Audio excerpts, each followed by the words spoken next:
also define the specific heat now.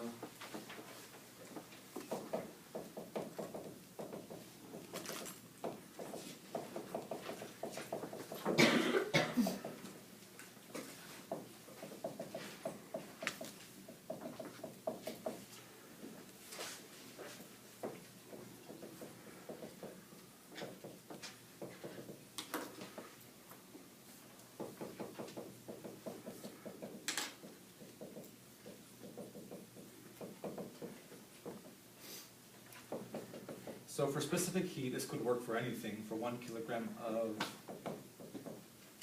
a substance, doesn't have to be water now. But the specific heat's defined very similar to the way water was, but that was for water. Specific heat's the amount of heat, the energy required to raise or lower the temperature of 1 kilogram of any substance by that 1 degree Celsius.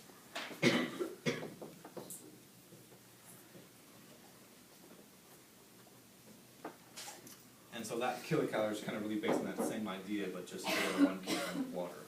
So specific heats, you'll have a table for. These are just properties of the material.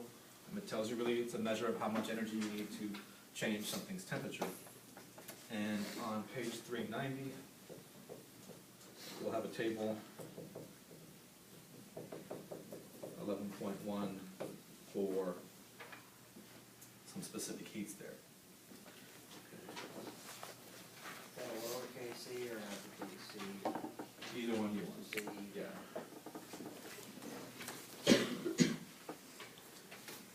It's a lowercase c, but it doesn't matter which way you write it, because when you put it in the equation, it will always be MC delta T for our equation for the heat when we get there.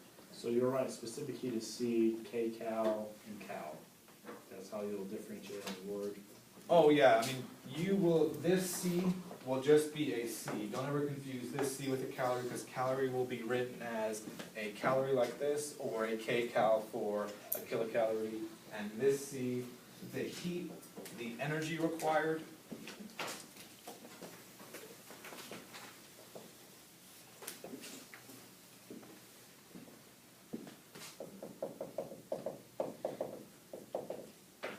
energy or heat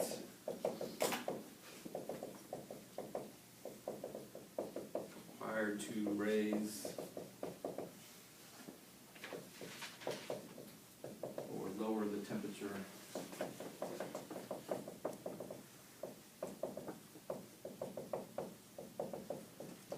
of a mass M is given by Q is equal to MC delta T. So that's our equation. All three of those statements kind of talk about the same thing. The amount of energy required to raise or lower the temperature of something. And if we're specific about it being water and by 1 degree Celsius, then that's what the kilocalorie is defined as.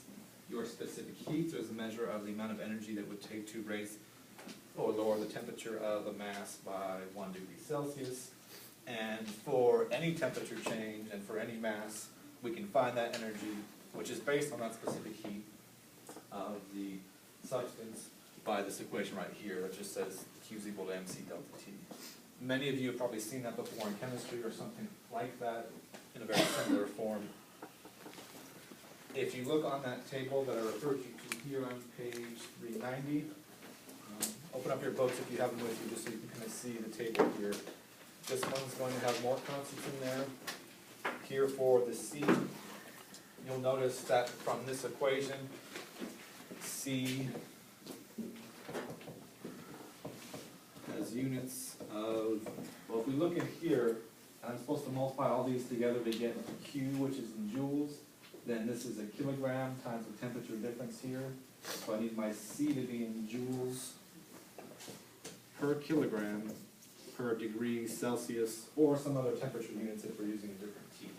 But the joules per kilogram per degree Celsius is the unit for C. Because then if I multiply that by a mass and a temperature, the kilograms and the degrees Celsius will cancel out, and you'll be left with just joules. Okay. You can see those units right there in the table, so you don't have to memorize that. You have these tables, and I mentioned that before. If you're ever kind of not sure when to use Celsius or Kelvin, you can sometimes figure that out by just looking at the temperatures or the units that are in your constants. And it says right here on the top of the table, you've got that middle column there with specific heats in joules per kilogram per degree Celsius. On the last column there on the right, you also have specific heats in kilocalories per kilogram per degree Celsius. It's rare that you're gonna have to use those. Most times you wanna convert to joules to have your heats in joules anyway. So don't really worry about that second column there that has the specific heats in calories or in kilocalories. Just use the ones in joules and stick with those or convert to those units, and that'll kind of get you what you need every time.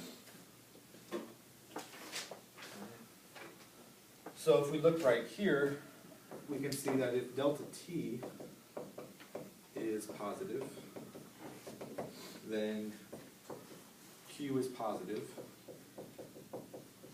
or if delta T is negative,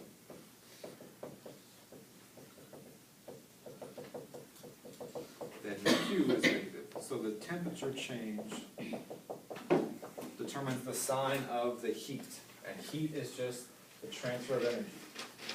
I can't say something has heat at just the initial temperature, just the final temperature. We only have heat flow when there's a temperature change. It's always about heat transfer or heat flow, never heat at just one single temperature, okay? So here we have energy is being added to the system, or the mass, whatever it is that we're dealing with.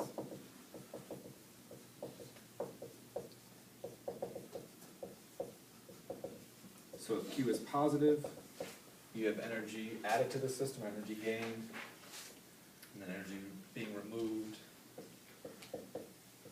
if your Q is negative.